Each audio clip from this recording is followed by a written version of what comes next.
Each year, Microsoft Research hosts hundreds of influential speakers from around the world, including leading scientists, renowned experts in technology, book authors, and leading academics, and makes videos of these lectures freely available.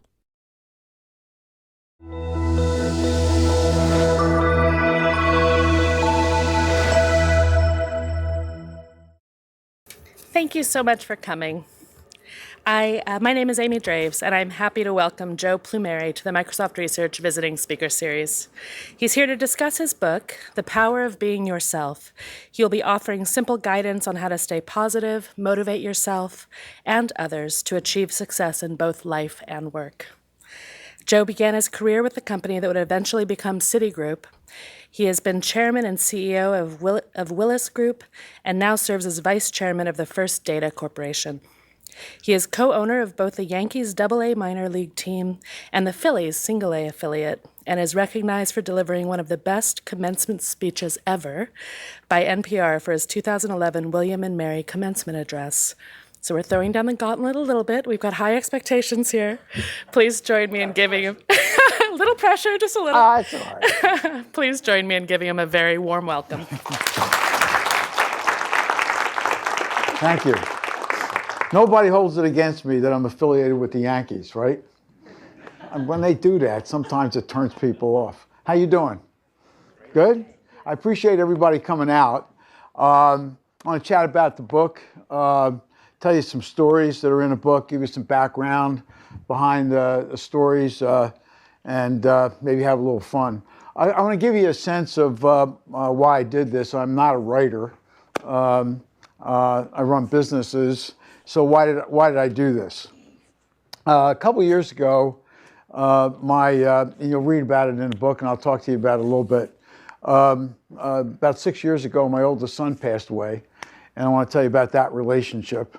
And a couple of years ago, my next son ran in the Boston Marathon for my son who passed away. And my son who ran in the Boston Marathon is not a runner. But he trained enough that he wanted to dedicate his run to his brother. That happened to be on April 15th, which was his brother's and my son's birthday. So I go up to Boston with my daughter. There's a picture of it in the book. It shows me running along with, I didn't run that far, I mean, just enough to take the picture. And I met him at Wellesley. And you can track marathoners because they wear a chip, and he's very slow, and he was in the back. I'm waiting. He finally shows up, and I found it was very interesting. I'd never been to a marathon. For those of you who are marathoners or been to a marathon, I found it was very interesting. Once the Ethiopians and all those guys went by, which was an hour before everybody else. It's crazy, man. Then you're waiting for everybody else. Then it blew me away because I am an emotional person. But then after that, we're all people in wheelchairs. And then after that, were all the runners. But I expected just, athletes, who just ran. And what I found is that I'd say most of the people were running for somebody else. They had one guy was pushing, I should say, a wheelchair with his son in it, and as an arrow said, "This is my son. I'm running for my son." And other people with T-shirts on and sweatshirts, this is for Hal. People were running mostly for other people and not themselves, and I was kind of moved, by all of that. In a day and age where I think we could become more emotional and more sensitive, about, each other, I was just really moved. I expected just to go see a marathon and a bunch of runners run. And what I saw is a bunch of people who were running a marathon, not for themselves, but for other people. And then I said, it'd be great if the whole world, got up every day on behalf of something else or somebody else. And wouldn't that be nice? And my son was no different that day because he was running for his brother. And he had his brother's initials on his arm, Christian Joseph Plumeri, CJP. And so we finally got there, and we took the picture. And I was so proud, and I was crying, which is I do often. And I said to my daughter, let's go to the finish line and see him finally, cross the finish line. This is great. I learned so much that day about human emotion. So we're standing in front of the Lenox Hotel, and it was about 5 deep, and I couldn't see. And I said to my daughter, let's get closer to the finish line so we can see him cross the finish line, take a picture. And I couldn't get, so we moved from the Lenox Hotel closer to the finish line. There's a big grandstand on the right of the finish line. And as soon as we got to the grandstand, a bomb went off. And I knew it was a bomb, that it wasn't a boom. Sometimes you hear these, these loud noises, and it's a boom, but I knew it was a bomb because I was in the Army, and I could smell, the chemicals in a bomb. And I grabbed her and went down, which is what I was trained to do.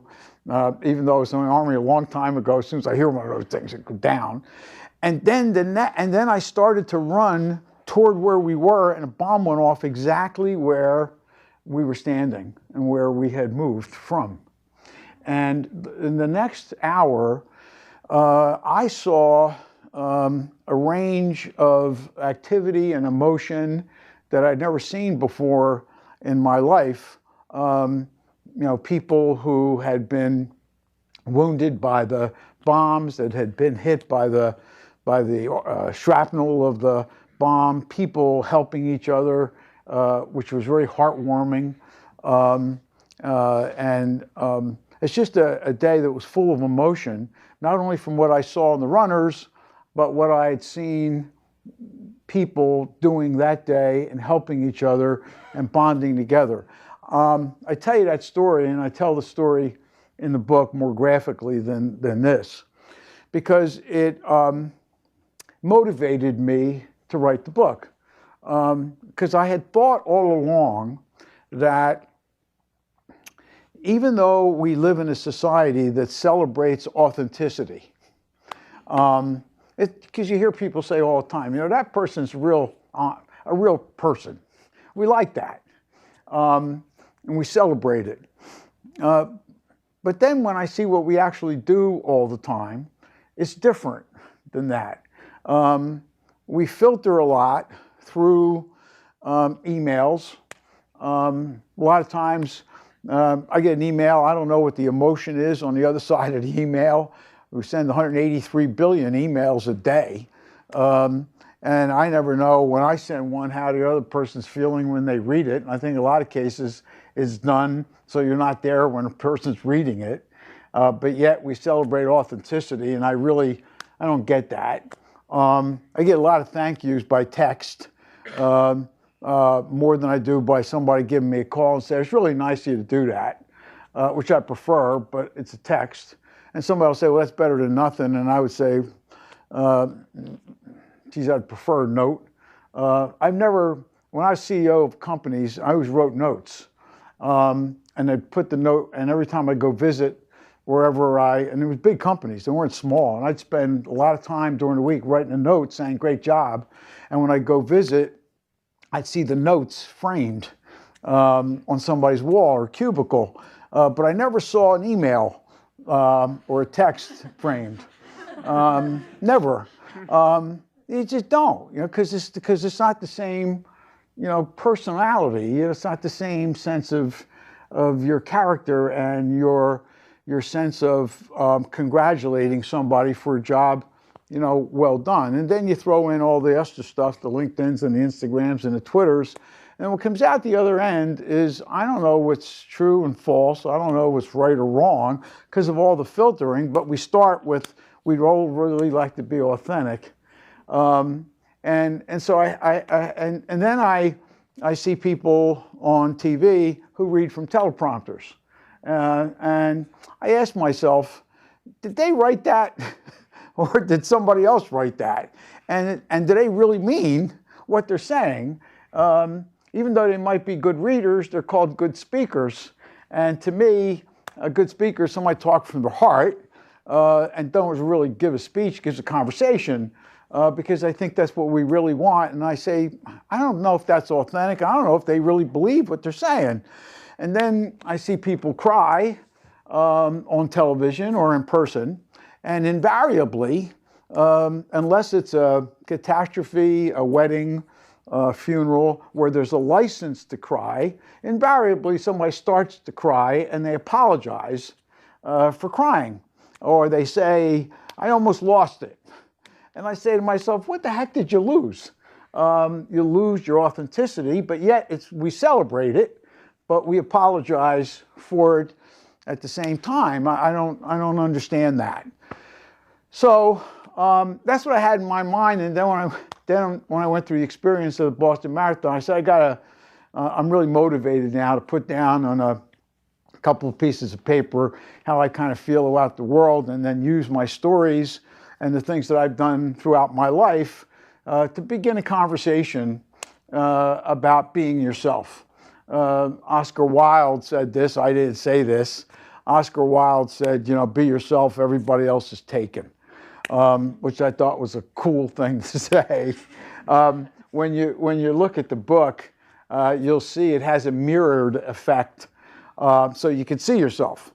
So if you ever wanted to feel like you weren't getting in touch with who you really were, or you were somebody, just take a look at the book and you could see yourself in the mirror. So that was really what the thesis of what all of this is all about. And it's really been fun connecting as I've been going around talking to people about this, and it's resonating. And you'll find, I'm just going to tell you a few of the stories just to give you a sense of what it's all about. The stories, they're not in chapters, they're principles. And because I didn't want this book to be the kind of book where you read it and you put it on a shelf. I actually wanted you to kind of hang around with the book a while, kind of be a reference to you, sort of like a friend, because there are things that we go through every day, and I am very transparent.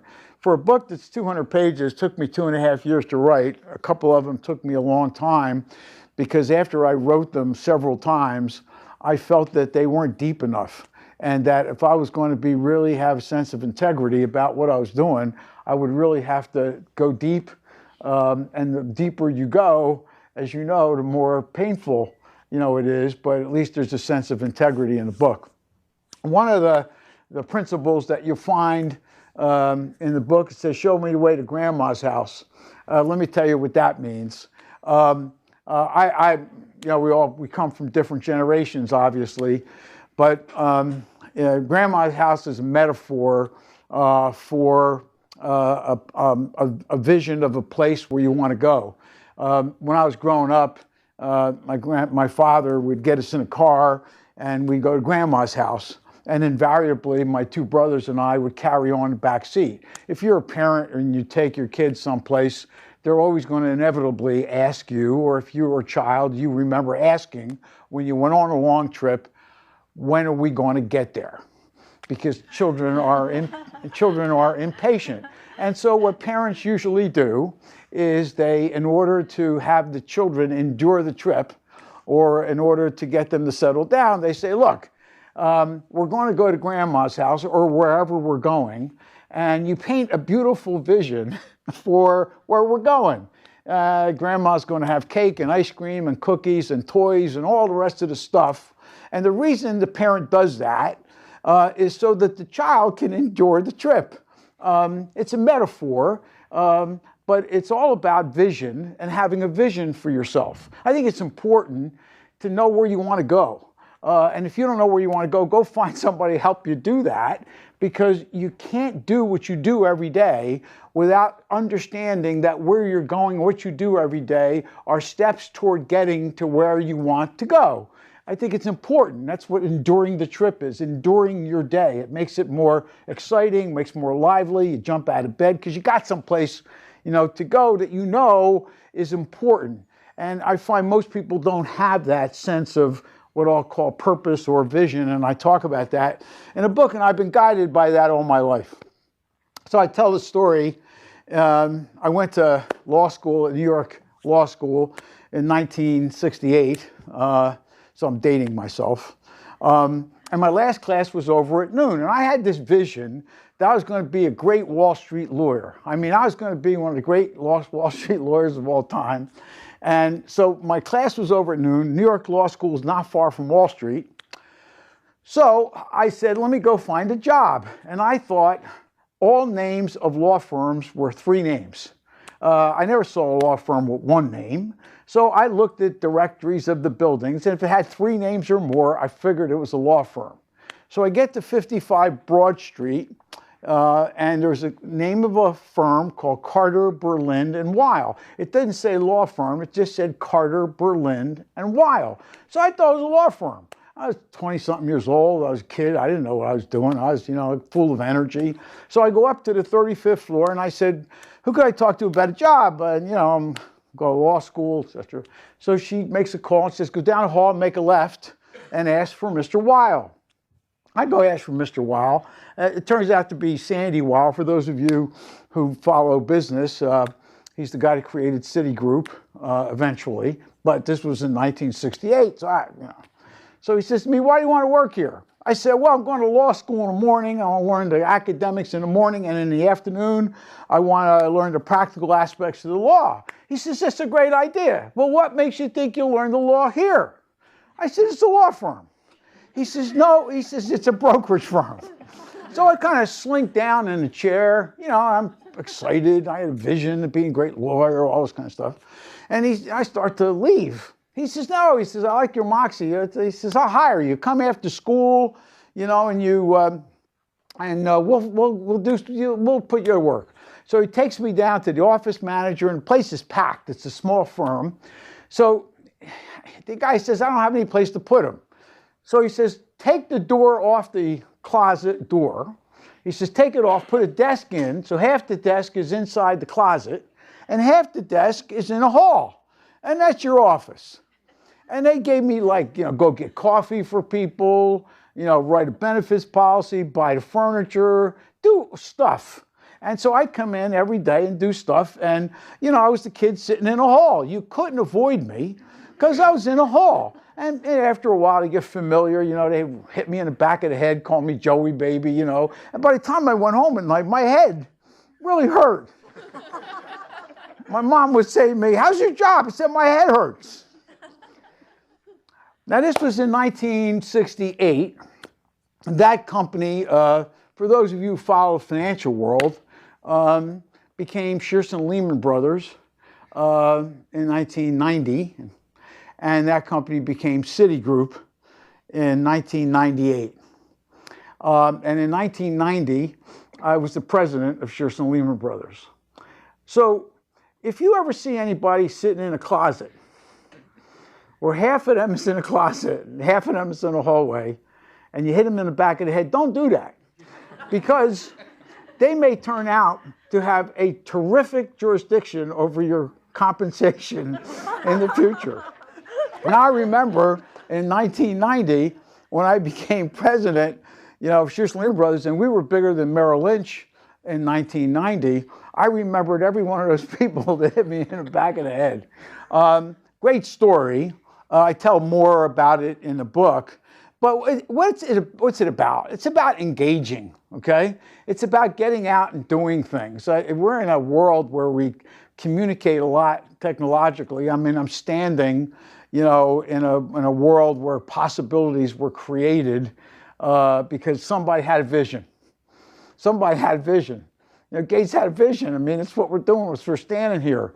And I think that kind of vision and that it's important today that we engage more. And I tell you that story that I don't know I'd be standing here if I hadn't had the ability to have a vision for myself, or I hadn't gone and knocked on a door the way I did. So it's a cool principle to have, because it keeps reminding you every day, what's your vision and what are you doing to engage, with that vision.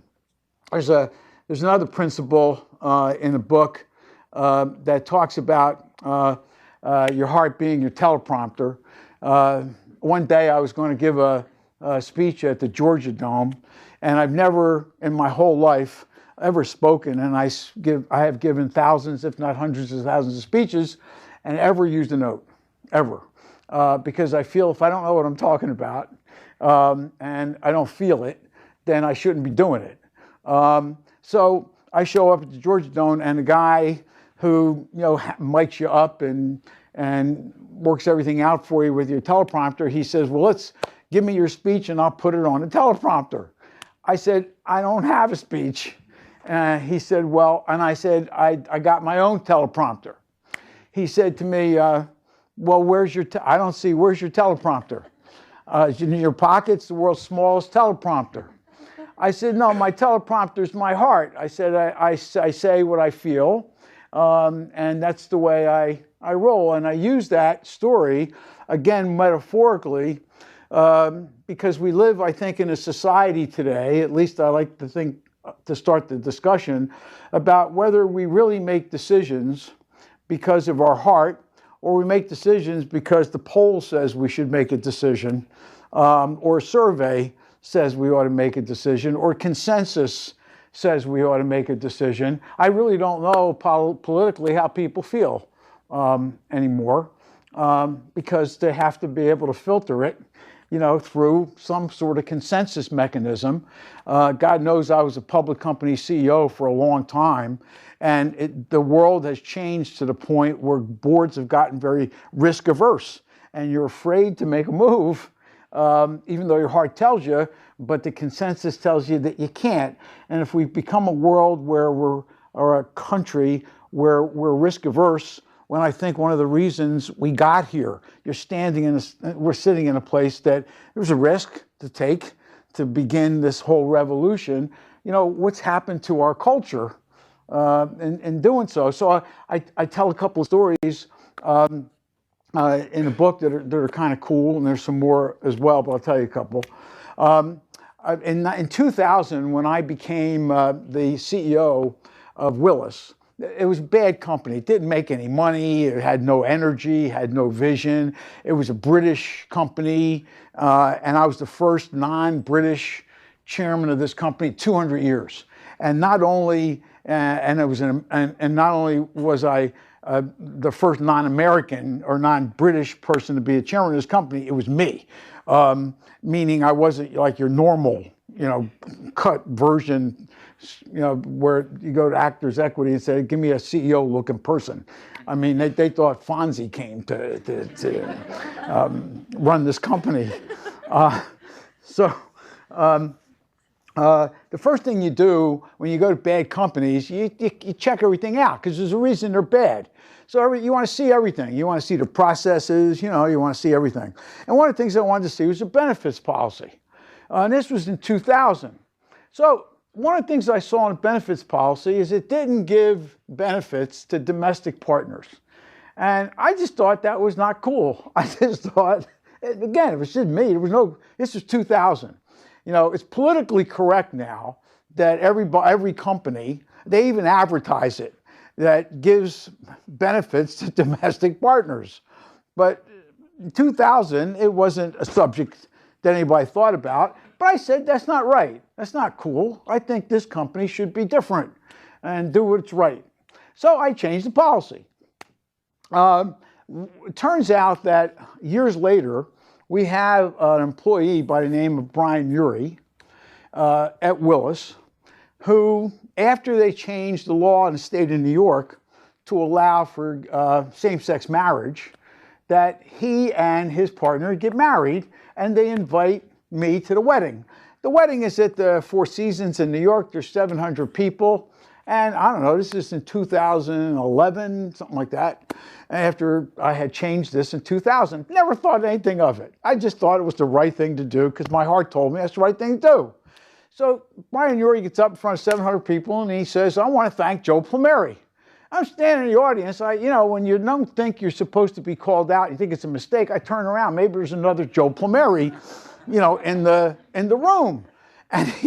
And I turned around and he said, the reason I want to thank Joe Plumeri is because I was living in Atlanta and I wanted to move to New York because I'd found somebody I wanted to be with. but I was looking for an insurance brokerage firm that gave benefits, to domestic partners. And the only one in New York City was Willis. So that's the reason I came to Willis. So I want to thank Joe Plumeri for changing the benefits at Willis back in 2000. I had no idea that that's the reason he was there. I had no reason to understand that that's the whole purpose of the way they got together. It's just because my heart told me to do that. Today, the world is a little bit different. People do things. I'm not sure it's because of their heart. It might turn out to be the right thing to do, but they do it because you get pushed that way. In this particular case, there was no pushing. I simply did it. And so it's a wonderful story to begin to think about whether you're doing things or making decisions because your heart tells you that, or whether you shouldn't. I have the foreword is written by Joe Califano, who's a name that you probably are not familiar with and it doesn't mean anything to you. But for those of you who used to smoke and don't smoke now, or you wonder in the world why the world doesn't smoke anymore, you have to ask yourself, who started all this? Because if you watch television, you watch Mad Men or one of those things in the 50s, everybody smoked. It's just what you did, you smoked. So if you ever ask yourself the question, who is the person that started this movement of no smoke? Everything starts someplace, and I was always curious about how this stuff starts. So Joe Califano, who's my good friend, by the way, was the domestic advisor to President Johnson, and basically wrote The Great Society in 1963-64, where Medicare and Medicaid came from. And then in 1978, he was the Secretary of Health, Education, and Welfare under Carter. And on his own, without asking Carter, because he thought it was the right thing to do, he banned smoking from federal buildings. And he also banned smoking on airlines. He just decreed it. He didn't go ask Carter, can I do this? And he just did it, knowing full well that the outcry would be incredible and that people would obviously want his head and that he was going to get fired. He didn't care. He did it. And so obviously Carter called him into his office. And he tells me this story because we're good friends. Carter calls him into his office and basically he gets Ted Kennedy in to give him a little reinforcement and he fires him. After he gets fired, he says he wants to dedicate his life to the whole discussion about smoking, and he called it slow motion suicide, and started there. And of course, if you ever asked yourself the question, how did it ever happen that you don't even smoke in pubs in Ireland anymore? Who started it all? You would have never believed that would be the case. That's where it started. Now, here was a guy, I'm not sure in this day and age that somebody would do something like that and get fired. They probably would not, because they don't want to get fired. We're not in a world like that anymore.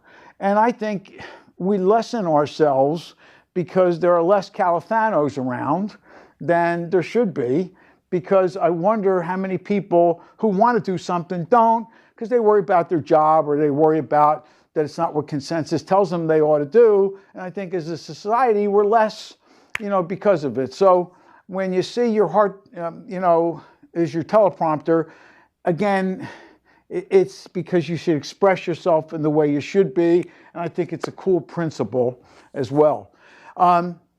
There's a principle in there that took me the longest to write, but I thought at the end that if it helped somebody, one person, then it was worth it. It's called "Let Sadness Teach You," and it's a relationship that I had with my son who passed away 6 years ago.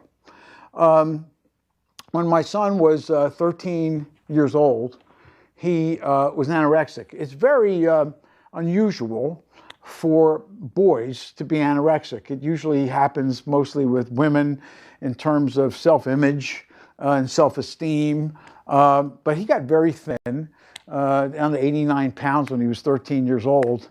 And I was so concentrated on my career, and I was so obsessed with climbing the corporate ladder.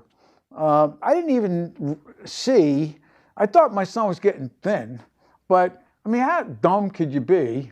You see a kid, you know, kind of 89 pounds, and then one night I saw that his toes were blue. And you would think that, you know, you should be so close to your children that you wouldn't even let it get that far. But I did, because I had other things on my mind, and my priorities were all screwed up. They weren't right. That self-esteem disease, which was corrected in terms of the anorexia, but was not corrected psychologically, and he became a drug addict. And as a parent, I did all the things that I was supposed to do cosmetically, find the right school to send them to. As a matter of fact, I'm so familiar with this area. There's an island off the coast called Anacortes. I don't know if you're familiar with it, but there's a school there for drug rehab. And the only way you could get out there is get in a boat. And all the psychologists, who are terrific, you know, have beards and look like lumberjacks, and they scared the hell out of me. I tell you, man, if I was on drugs, I'd be scared of these guys. But they were crafted, well-educated psychologists. So I tried everything, and I'd have to get on a boat to go out there, and he couldn't get off unless he was on a boat. And I did everything I could. But as all the schools that I sent him to and everything that I did, the one thing I didn't do was take the time to get closer to him. And that was the big mistake that I made, was I simply didn't do the things that I should humanly do. He went to jail. I was on the board of American Express at the time. And what he decided to do was to start or become a part of a ring that made fraudulent credit cards and passing bad credit cards just because I was on the board of American Express to get my attention. And I was still stupid enough not to understand what he was doing. And he was saying, I don't need schools. What I really need is my father. I was so obsessed with other things that I just didn't recognize it. He goes to jail. You'll read about it in the book. And I visit him every weekend. So I thought the physical visiting of me going to see him was good enough, when it was the quality of the visit that I should have been, you know, worrying about. But I remember the next to last visit, he was going to get out of jail, and I said, "What do you want to do?" So I want to be I like to be a cook, a chef. I said, "Why?" He said, "Because I work in the kitchen, you know." But he wanted to go to chef schools. I said, "I don't know what chef school I'm going to get you into. You know, you're a felon, a convicted felon. You don't have a degree in anything, and how am I going to do this?" But I'm a person that thinks in possibilities. You can do anything, you know. So I took him to the Culinary Institute of America, and I tell the story in the book. I'm doing it shorthand now. And when I take him there after he gets out of jail, and I took him because I still want to try, I see a portrait of a guy I think I recognize, and it was the chairman of American Express, who was my boss. I couldn't believe his picture was on the wall of the Culinary Institute. And I asked the admissions director, I said, "Who's that guy?" Just to make sure. And he says, "It's Jim Robinson, the chairman of American Express." I said, "Thank you, God. Thank you, thank you." It just goes to show you, you know, you got to give it a shot. You got to try anything, you know, and think about possibilities and not say it can't be done. And I've never been one of those guys. So that Monday, I went to see him. He didn't know anything about my son. I kept it a secret. You know, I don't want anybody to know about it and everything. And so I told him, I said, "I'm a convicted felon. I really need your help getting him in the Culinary Institute." 2 weeks later, I got a letter. He got in. And the reason I only tell you that side story is because I wonder how many CEOs today would take a chance of doing something like that, because of activist investors and everybody, having a spotlight on what you do, to take a chance to lie to your own institute and say, let the kid in, when his only experience at a restaurant, because they give you in the application, give me all your experience in a restaurant. And I made up restaurants. Friends that own restaurants that would attest to the fact that he worked in a restaurant when he worked in jail. That's what he peeling potatoes. So I told that story when we had the book party a couple of weeks ago in New York City. He was standing right there, and I wonder how many people again would do that for somebody, because if it was known that he did that, it wouldn't have been cool. When he got out, he graduated, and I thought we had it licked. But the end of the story is he passed away. The whole story is in the book. But the message I want to give you is that this is a story about me and my son, because if somebody reads the book and one son, one daughter, one mother, one father, a person that's close to another person is saved from going through what I went through, which is the worst thing that can happen to you, then I'm glad I did it. Heart-wrenching as it is, I totally exposed myself. I don't care. If it helps somebody, and it has to do with neglect. Don't neglect your family. Don't neglect your children. Don't neglect your friends. Don't be the one that says, I always wanted to call. I've been meaning to call, and I didn't get to it. The pain of regret is a terrible feeling. There's two feelings that you have in life. There's the pain of discipline and the pain of regret. When you think about the two, and you close your eyes virtually, pain of discipline is short-lasting, and it's something that doesn't linger. Pain and regret never goes away, and it's much more painful. And so I don't want you to have that regret. And whether it's about children or it's about relatives or it's about friends, you shouldn't experience that. And it's the same thing, by the way, in business. If you neglect your customers, you're going to find that they'll leave you. And so that's what that principle's about. And and that's why I said, let sadness teach you. And that's what I'm trying to tell you all. And then the last principle I'll talk to you about is that I've been a CEO of a lot of companies. I've been a CEO for 20 some odd years. And in 2008, I made one of the most disastrous acquisitions I ever made. And I thought everything I did was great. But in 2008, I didn't know the world was going to fall apart. So I bought this company for $2 billion when I was chairman and CEO of the Willis Group. And I write about it in the book, but between June when I announced the acquisition and October when the closing was going to take place, the world fell apart, in between. And so the timing was terrible. It couldn't have been worse. I did the closing in October, but I did it with lots of unstable credit, because you do it, not to get too technical, but you do it with a bridge loan. That's when a bank says, I'll give you a loan to bridge you to get the permanent financing later on.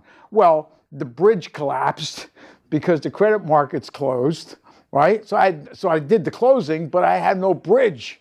There was like the Indiana Jones bridge, across the mountain thing was wobbly. And then after that, in November, my son died, so I had back-to-back adversity going on, so there was a choice of digging a hole, or doing something about the adversity that I was facing. I've always been a believer that you got fear, you attack the fear, they become your limitations if you don't attack them all your life. And so I attacked it head on. I wind up having 5 offices that this other company had in Chicago, and 2 of my own. So I had 7 offices, and what you want to do, culturally, you want everybody under one roof. So you have one company, not several. And then secondly, you want to have synergistically the economics of one space, and you save a lot of money. So I asked my real estate people, and this was 2009 now, what building has the most space in Chicago? And they said the Sears Tower has the most space. And the reason is because when the leases came due, everybody wanted to get out of there because they thought that was the next place the terrorists were going to attack, because it was the tallest building in the Western Hemisphere. It was like under 70% occupied. So not only did there was a lot of space, but I thought I had some wiggle room, negotiating room. I've always been a believer that when you have status quo in life, things don't move. Now, and if things don't move, people don't make decisions that are different than they're happy. They're content. But when there's upset, that's when things move. People will listen to you. People will pay attention because, maybe there's a better way because things are not great. So I said to my real estate guy, let me talk to the owner of the building. And so his name is Joe Moynihan. I know the guy. It's in a book. And I said to him, I'm looking for 250,000 square feet in the building. He says, I have 250. I said, I know you have 250,000. He says, how much would you like to pay? I said, no, I don't want to insult you. Tell me what you have. He says, well, $35 is the average, but I could probably make a good deal for you. And I knew he had, the worst thing in the world is to have real estate with nobody paying rent. And in the world falling apart, the credit markets are closed. It couldn't have been, so who are you kidding? So he says, well, what would you like to pay? I said, no, I don't want to insult you. He says, no, what would you like to pay? He says, I said, I don't want to insult you. He says, please tell me what you like to pay. I said, $10. He said, you insult me. So I start to walk away, and he says, $20. So I'm saying to myself, if I keep walking, I can get this thing down to nothing. Finally, we negotiate $14.50 a square foot. Now, if anybody knows anything about real estate, that's 50s prices. Especially maybe 40s. Especially for a building like that. And this was like the 18th and 19th floor. So you got to get this straight. This was not the penthouse. This is the 18th, 19th floor. So he says to me at $14.50 a square foot, do we have a deal? I said, not exactly. He says, what do you want now? He says, I've given you a great price. I said, you know what the problem with this building is the name. They hear Sears. Now, understand something. Sears hadn't been in the building since 1993. They weren't even in the building. They left the building. Elvis left the building. They just had the name on it. So there was no ties to Sears. So I said, that name, people connote that name with a terrorist attack. You got to change the name in a building. I said, to a dynamic, positive, forward-looking name. He said, what name is that? I said, Willis. Of course. Now, nobody knew, by the way, Willis. They thought it was that little kid on television. What's up, Willis? Remember that? Because it was a British company, and I was trying to establish a greater foothold in North America. So it was funny because if you're from Chicago or you paid any attention, and sometimes I go around, everybody hated me in Chicago. The world's falling apart. No jobs, 20% unemployment. That didn't matter. They hated me because of changing the name of the Sears Tower to Willis. I even told them once, have some fun, call it the Big Willie. And on the front page of the Sun-Times, they said, Joe says call it the Big Willie. I didn't know in London that had a different connotation. But that was another story. So he comes to me the next day and he says, okay, I'll do it, but you got to give me $1 million a year in naming rights to change the name. So everything that happened up till now has been no, no, no. He says this, green, I say blue, whatever. So I said, that's good, I'll do that. He says, then we have a deal. I said, not exactly. He said, what do you want now? I said, I tell you what, you're not my client. I give you $1 million if you give me $1 million worth of business, because you got to buy insurance, from somebody. So we get the deal done, and it's in the lease that he's got to give me $1 million worth of business, or the less he gives me of the million, it's prorated down in terms of the naming rights that I give him. It's a historic deal.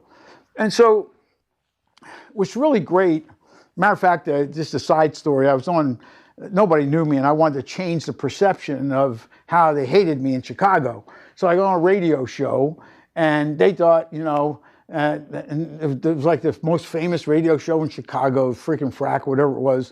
And they said, we have the chairman of the Willis Group who has now changed the name of our beloved Sears Tower, direct from London, the chairman of Willis on the radio. He presumed I was in London, and he presumed I was British. So he says, and Mr. Plumeri, thank you for joining us today. I said, how you doing?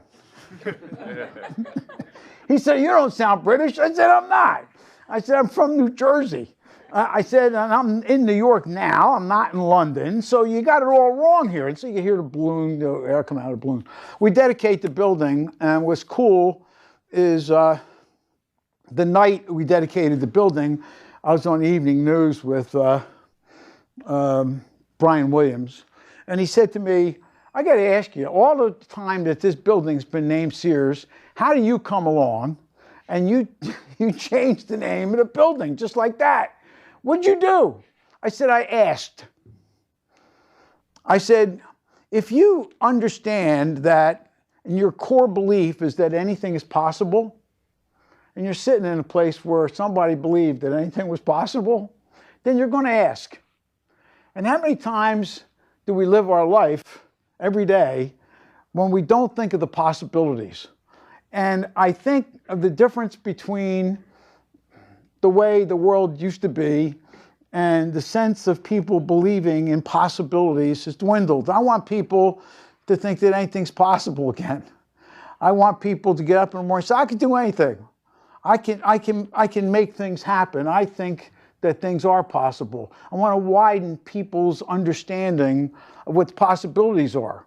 And that's the reason that building's named the Willis Tower today and will be named for years and years to come, only because I asked. And there was adversity, which drove me to want to do something that under other circumstances, maybe I would not have done. And obviously, as I look at that, when I see it on television, I think of that, and I tell people all the time, just think of possibilities. By the way, I was right, as it turned out, for the wrong reasons, because I just told them everything would be great if you changed the name. About a year later, United Airlines moved 2,200 people into the building. And then a year after that, United Airlines and Continental Airlines merged to make the largest airline in the world. So the headquarters of the largest airline in the world is the Willis Tower. All because I asked. So I want people to be themselves.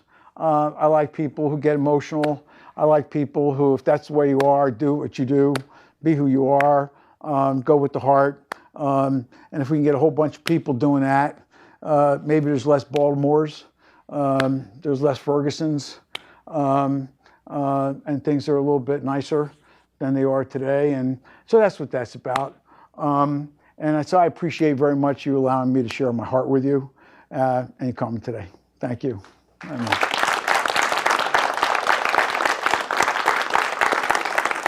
Thanks. You have time for questions? Or? Yeah, let's do it. Yes, sir.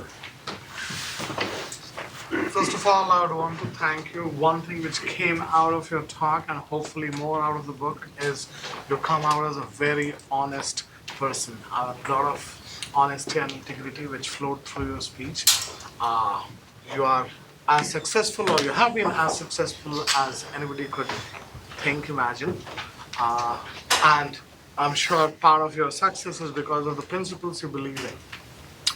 My question is, you would have also met other successful people, CEOs, and people in different walks of life. Have you encountered situations where people have been successful, have not been as honest as you have been, or you think they ought to have been? Is what we are talking here, what we heard from you, is it one of the key ingredients, or I can be mean, I can be cunning, I can still reach the top? Yeah, I have. I've known a lot of very successful people who I wouldn't call, I'd give out the trophy for integrity.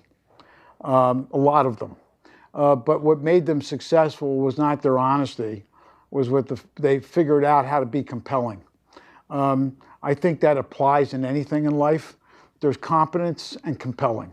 And I think the thing that differentiates people in my opinion, is the people who make themselves compelling, who make themselves so obvious that you have to do business with them, you have to be with them, you have to buy what they sell because it's compelling. And all of the people, I think that's a general category whether you're honest or not. But the people that I have encountered that aren't, they had the ability to be able to figure out something compelling in society. When I wound up on Wall Street that day, every generation, by the way, has its diversity and what they define as diversity. In 1968, Italians on Wall Street did not become CEOs.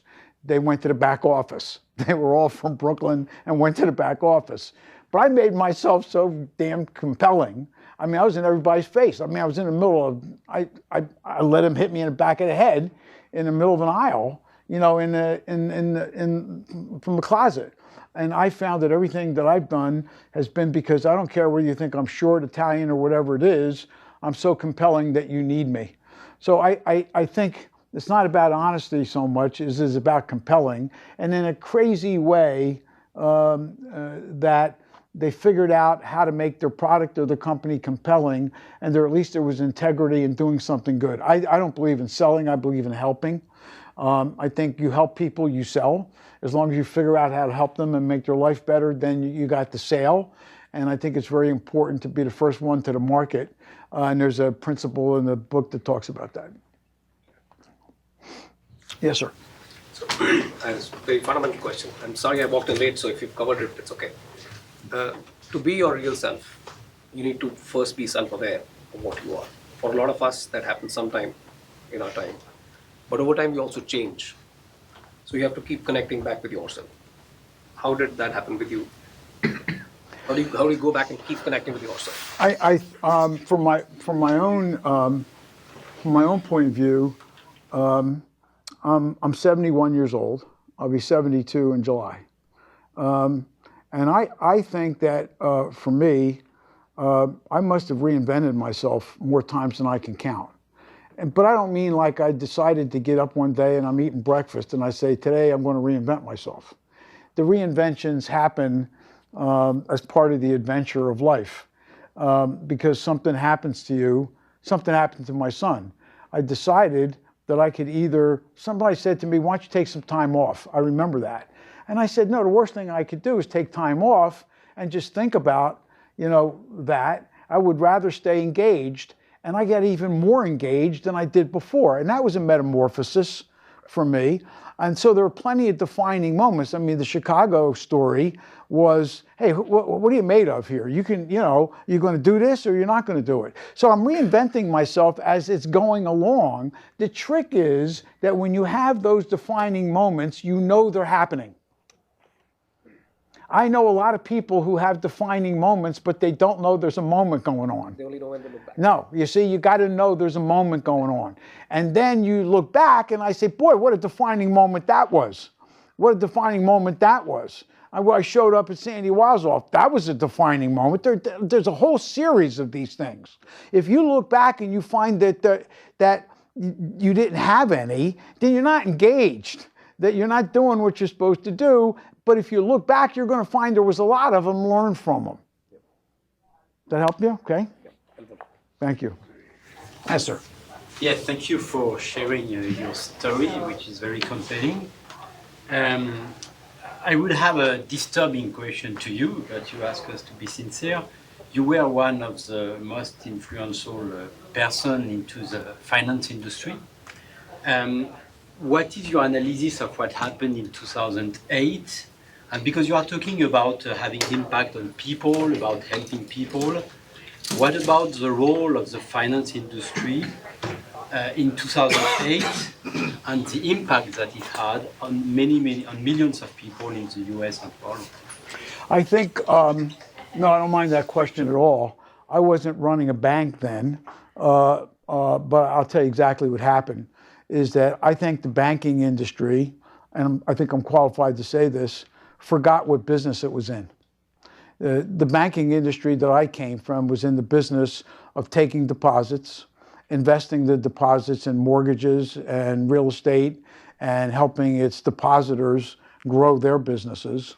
they had to use the money to buy capital markets so that they could sustain itself, while they were doing business. And what happened over time is that the financial products that these banks and brokerage firms were using and creating for their clients, what would happen is Joe Plumeri Inc. would go to a bank or a brokerage firm and say, I want to reinforce my balance sheet. How could you help me? And then a banker would say, we'll create a certain kind of a note. We'll sell to clients, but they won't have any residual value to them. We'll just sell the note. And so it helps the company. And then after a while, the balance sheet of these companies got bigger so that they could do more of this business. So one day somebody says to the other guy, we're making a lot of money trading this stuff. Let's have a balance sheet that's even bigger and we can make even more money. And so by the time 2008 came along, their balance sheets and their debt to equity, in other words, the equity that reinforced all the debt in their balance sheet, got to be an astonishing 30-1. There was 30 times the debt that there was of the equity in the balance sheet that reinforced the balance sheet. When I ran Citibank and I ran Shearson, my balance sheet's debt to equity was 1-1. If I got it to 1.1-1, I wouldn't be able to sleep. They got up to 30-1. So their business changed. Their business model changed into one that's more trading oriented than making money off of, I give you a loan, I make the difference between what I charge you and what I make in the markets, and that's the spread, and that's banking. So what's happened is that collapsed the system. I'm a believer, while we're on that subject, I happened to be on TV the day that AIG was bailed out. And I was asked, do you agree with AIG being bailed out? And I said, yes, and that's an insurance company. And I said, yes, absolutely. I said, because if AIG is not bailed out, the banking system will collapse. So the lady on TV says, what's the AIG got to do with the banking system? It's an insurance company.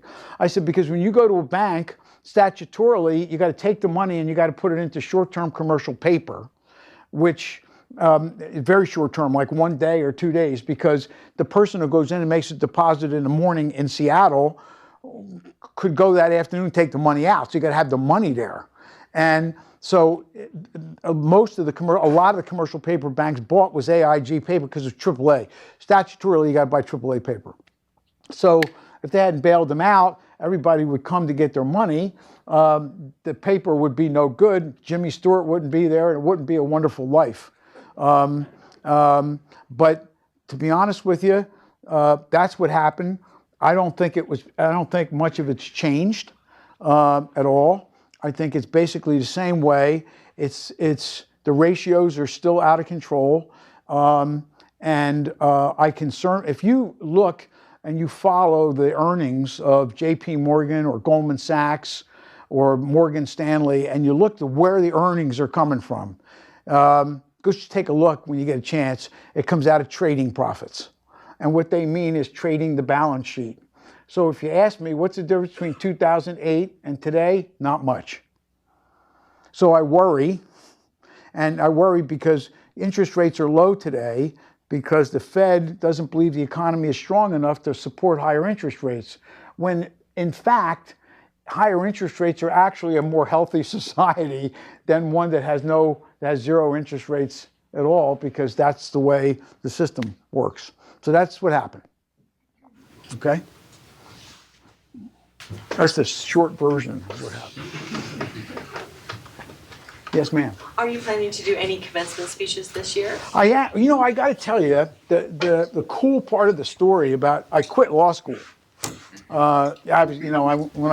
I went to Carter Berlin, I quit law school. I liked the closet so much that I quit law school, and so that was I only spent 3 months there. So about 2 months ago, I got a letter from the president of New York Law School asking me if I'd give him a commencement address on May 19th to New York Law School graduates and get an honorary doctorate of law. So There you go. I think that's cool. So get it. yeah, finally you get it. You know, I mean, even look at it. even though it's fake, what the hell? I mean, I'll take it. So I think that's cool. Yeah. So May 19th, the William and Mary one. If you guys haven't seen it, it's on YouTube. It was the commencement of 2011. When you get an honorary degree from the college you went to, it's a big deal. And so I gave the commencement speech that day. And what was really cool about it was that when I went to William and Mary, a Southern school, there weren't many Italian kids from New Jersey at that school. I was truly diversity. And so to come back years later and to get that honorary degree and to give the commencement speech was a big deal for me. So if you got nothing better to do with 35 minutes of your life or so, you should look at it. It's pretty cool. And I didn't even know they rated these things, but apparently it was one of the best ever on NPR. So I'm going to rudely ask the last question. Okay. Which is, I'm wondering if you can talk to people who are young in their career, because I mean, as you look back at your career, you wish you'd spent more time with your family. So figuring out the balance and actually getting to the success that you got to, how do you do that? I actually think that when I look back, I could have achieved the same thing. I don't know that if I took a trip for a week someplace, I couldn't have accomplished it in 2 days. And I look at so many things like that, or a meeting that lasted 5 hours that couldn't have been 2. If my priorities were straight, I think I would have made sure that I took care of the priority and I took care of the business at the same time. I can't think of any time I thought of that, the length of a meeting, whether I called people to a weekend session that I couldn't have waited till Monday, or I've been to China. This is a great example. I've been to China maybe more than 40 times. And every time, and I've been to Beijing at least 30 times, and I've never been to the Great Wall. Now, I don't say that to suggest that I'm anything other than stupid. You go that many times, you can't take an hour or you can't take a couple hours. The Great Wall is only an hour from Beijing. It's not like it's in the Himalayas, you know? But I never even time to do that. And so when I think about all the times in my life, I really didn't have to do it. I didn't have to take that trip. I didn't have to make the meeting that long. I didn't have to stay that long when I did do what I had to do. Just get your priorities right. And as it relates to young people, I'll go back to what I said earlier. I'm just people need people who can help them achieve their goals, whether it be professional or personal. And so I've always believed that if you're compelling and you can offer something to people professionally or personally that allows them to help themselves be better professionally or personally, it doesn't matter who you are. It doesn't matter how tall you are, how short you are, where you come from, they need you. There's a thing that I call the value gap. And I always tried to define value. And a friend of mine finally defined it this way, and because you use that word a lot, value, but it's one of those things that you hardly ever define. So one day we figured out that value is the difference between what somebody can do for themselves and what you could do. If you can do for them what they can do, you are of no value whatsoever. They don't need you. But if you can do for somebody that they can't do, then you're needed. The more you can do for somebody that they can't do, the wider the gap. The wider the gap, the more you're important, the more you're needed, and in business, the more you charge. So you got to think about that, and it goes not only to business, but it goes to personal relationships. So when somebody says, you know, I can't get a job because I'm this or I'm that, I'm telling you, I said, then you're not making yourself compelling enough. You haven't shown somebody your value.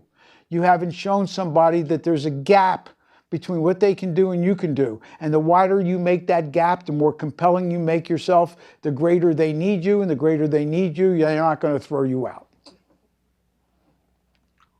Gabish? Thank you. Thank you all. I appreciate it. Thanks for coming. I appreciate it. Thank you.